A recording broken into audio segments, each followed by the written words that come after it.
Hello friends, welcome to Manoj Gupta Academy. Today we are going to start with class 9th algebra. Lesson number 6 financial planning practice set 6.1. सो दोस्तों इस video को देखने का पहले आप लोग इसका बेसिक पार्ट जरूर देखिए. बेसिक पार्ट का लिंक आपको डिस्क्रिप्शन बॉक्स में दिया गया है. दोस्तों अभी तक आप लोगों ने इस चैनल को सब्सक्राइब नहीं किया तो प्लीज सब्सक्राइब और चैनल लाइक कीजिए और अपने फ्रेंड के साथ शेयर कीजिए. सो अब हम लोग करते हैं प्रैक्टिस सेट 6.1. 6.1 में क्या दिया है? Alka spends 90% of the money that she receives every month. Means Alka जो है जितना भी उसका एवरी मंथ में जो भी सैलरी आती है उसमें से वो क्या करती है 90% खर्च कर देती है. और खर्च करने के बाद एंड सेव्ड ₹120. खर्च करने के बाद उसके पास कितना बचता है? 120 रुपीज बचता है. How much money does she get monthly. और उसको हर मंथ में कितना पैसे मिलते हैं, उसको हर मंथ की सैलरी उसकी कितनी है. मतलब जितना भी सैलरी होगा मीन्स जो हमारा सैलरी होगा वो क्या हो जाएगा? ₹100. ठीक है, ₹100 में से वो क्या करेगी? 90% खर्च कर देगी. और 90% खर्च करने के बाद में उसके पास रिमेनिंग कितना बचता है? 120 रुपीज बचता है. यहाँ पे लिखो suppose Alka receives X rupees per month. और क्या दिया गया है? She spends 90% of the money. 90% वो स्पेंड कर रही है. She spends तो यहाँ पे 90% ऑफ ₹100.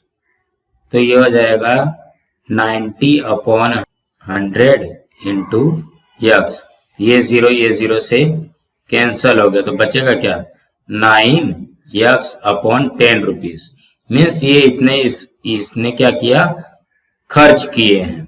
अब यहाँ पे जो भी हमारा सेविंग होता है, सेविंग इक्वल टू क्या बनता है? इनकम माइनस एक्सपेंडिचर बनता है. देखो ये हमारा क्या था? इनकम था. इनकम में से एक्सपेंडिचर मीन्स कितना खर्चा किया उन्होंने माइनस कर दिया. तो यहाँ पे क्या बचेगा? सेविंग बचेगा. अब सेविंग हमको दिया गया है 120. इनकम हमने क्या सपोज किया है? X. यहाँ पे X कर दो. और एक्सपेंडिचर हमारा कितना आया? 9X/10. अब इसको सॉल्व करना है. ये हो जाएगा 120 इक्वल टू 10 में X का मल्टीप्लाई कर दो तो ये हो जाएगा 10X माइनस 9X/10. तो 10 में X का मल्टीप्लाई किया तो 10X माइनस 9X/10 हो गया. सो अब इसको सॉल्व करो. 120 equal to 10X minus 9X कितना हो जाएगा? X/10. अब ये 10 से डिवाइड हो रहा है, इस साइड जाएगा तो क्या हो जाएगा? मल्टीप्लाई हो जाएगा 120 इंटू 10 इक्वल टू X. ये हो जाएगा 1200. यहाँ पे आंसर लिख दो. Alka receives ₹1200 per month. अब हम लोग सेकंड क्वेश्चन करते हैं. सेकंड क्वेश्चन में क्या दिया गया है? Sumit borrowed a capital of 50,000 rupees to start his food products business. Means Sumit ने क्या किया? 50,000 rupees एक फूड बिजनेस में लगाया है. In the first year he suffered a loss of 20%. और फर्स्ट ईयर में उसको 20% का लॉस हो गया. He invested the remaining capital on new sweet business and made a profit of 5%. अब यहाँ पे देखो इसका चेन कैसा बनेगा?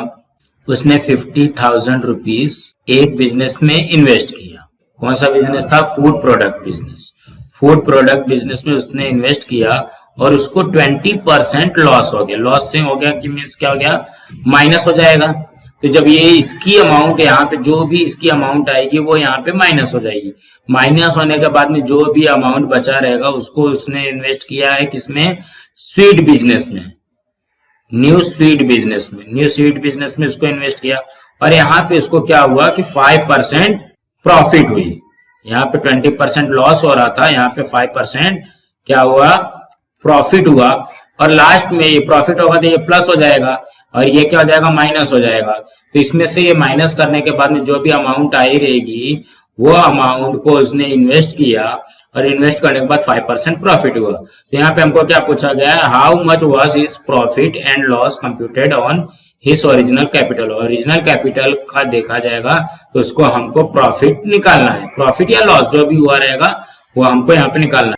यहाँ पे लिखो इन्वेस्टेड अमाउंट, इन्वेस्टेड अमाउंट कितना है 50,000। सबसे पहले 20% लॉस हो रहा है, यहाँ पे करो 20% loss on investment of ₹50,000।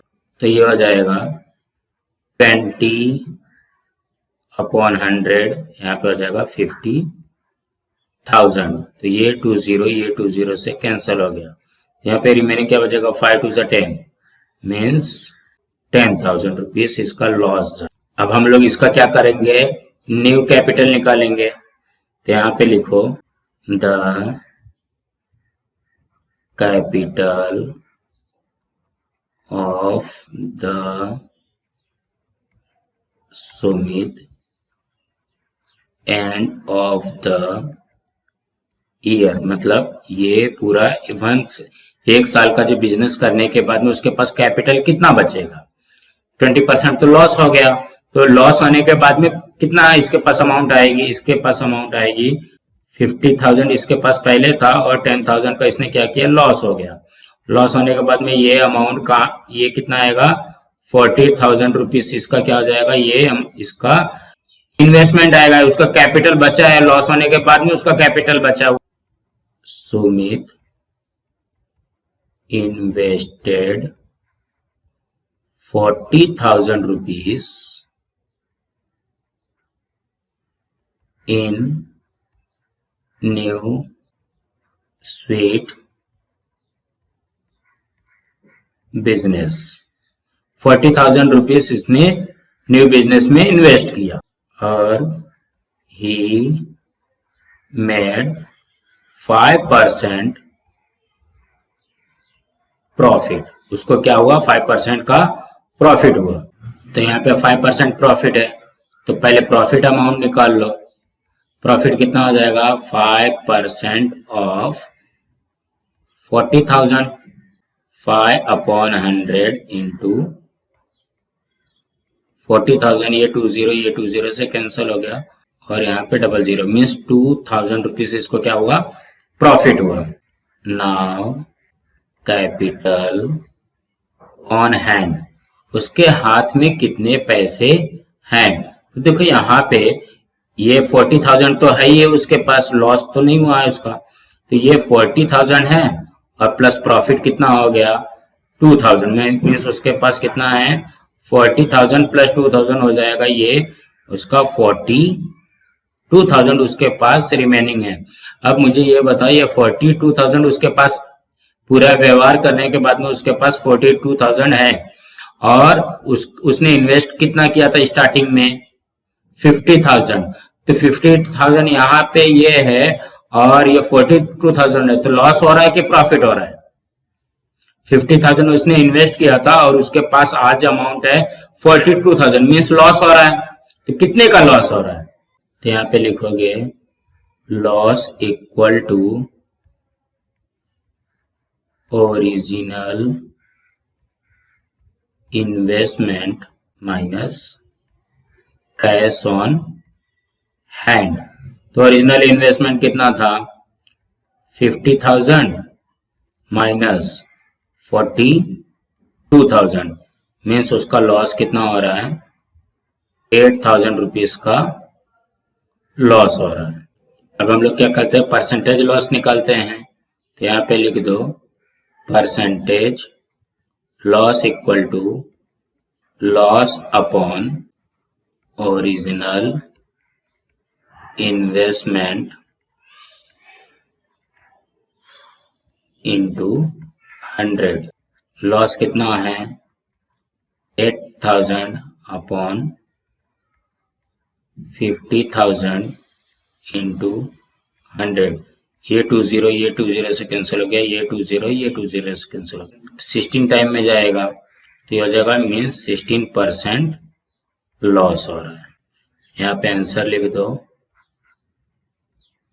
Sumit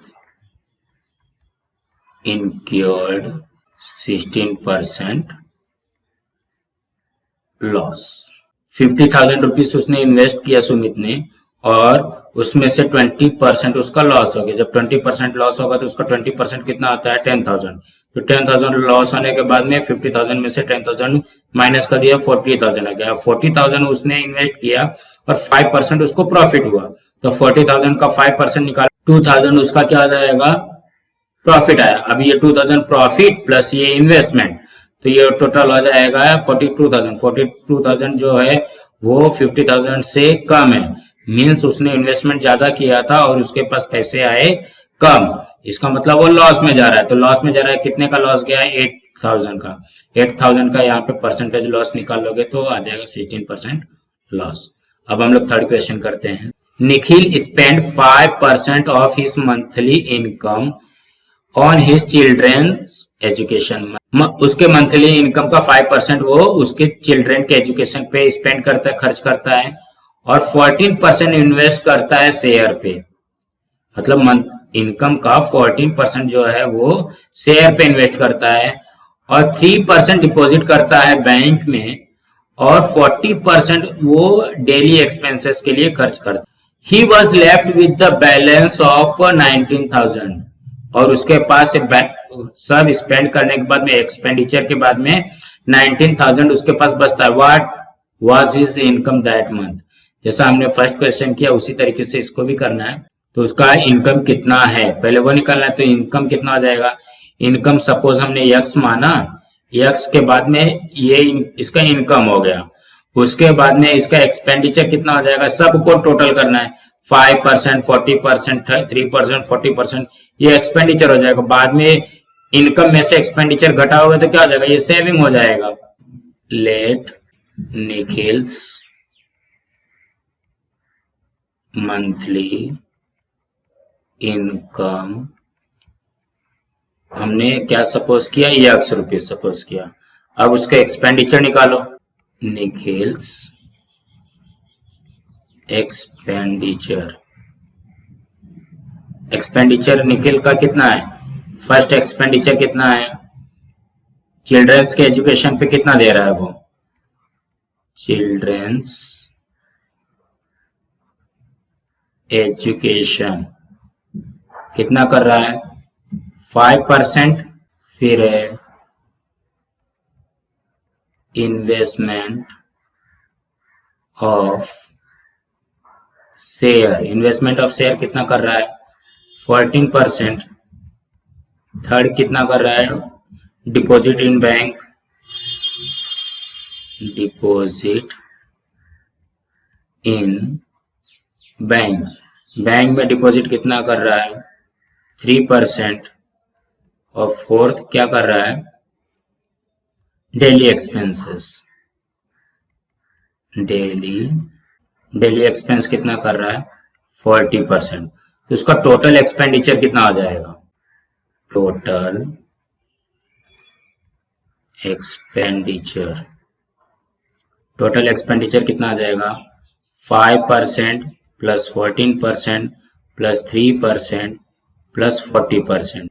5, 14, 19, 19 plus 3, 22, 22 plus means 62% of monthly, मतलब उसका खर्चा कितना है 62% ऑफ मंथली इनकम। ये हो जाएगा 62% ऑफ मंथली इनकम। कितना हमने सपोज किया x, ये हो जाएगा 62/100 इंटू x। ये क्या हो गया, उसका टोटल एक्सपेंडिचर हो गया। अब हमने अभी यहाँ पे क्या बनाया है, इनकम, इनकम क्या है x माइनस एक्सपेंडिचर कितना है 62x/100, सेविंग कितना हो रहा है 19,000। अभी इसको सॉल्व कर लो। देखो यहाँ पे 100 है, 100 में x का मल्टीप्लाई किया तो कितना हो जाएगा 100x माइनस 62x, देखो यहाँ पे इसका इसमें मल्टीप्लाई कर दो अपॉन 100 इक्वल टू 19,000। तो 100 माइनस 62 कितना होता है 38x अपॉन 100 इक्वल टू 19,000। अब देखो ये डिवाइड हो रहा है तो इस साइड जाएगा तो क्या हो जाएगा मल्टीप्लाई हो जाएगा, तो 38x इक्वल टू 19,000 इंटू 100। ये देखो कि ये 38 से क्या हो रहा है मल्टीप्लाई हो रहा है तो इस साइड जाएगा तो क्या हो जाएगा डिवाइड हो जाएगा, x equal to 19,000 into 100 upon 38। यहाँ पे देखो इसको आप कैंसिल कर सकते हैं, 19 के टेबल में 19 टू जा 38 और ये 2 के टेबल में ये गया तो ये हो जाएगा 50 तो यहाँ का हो गया, और ये 30 1 2 3 मीन्स हमारा ये कितना हो गया 50,000। Nikhil's monthly income is 50,000। यहाँ पे देखो क्या दिया गया है, सबसे पहले हम लोग निखिल का मंथली इनकम निकालते हैं x रुपीस, उसके बाद उसका एक्सपेंडिचर टोटल एक्सपेंडिचर जो दिया गया है अलग अलग निकालने से अच्छा है एक साथ में उसका 62% निकाला, 62% में से यहाँ पे माइनस कर दोगे, जब यहाँ पे माइनस कर दोगे तो वही income minus expenditure equal to saving में ये फॉर्मूला में रख करके उसकी वैल्यू निकाल लो, बस हो गया।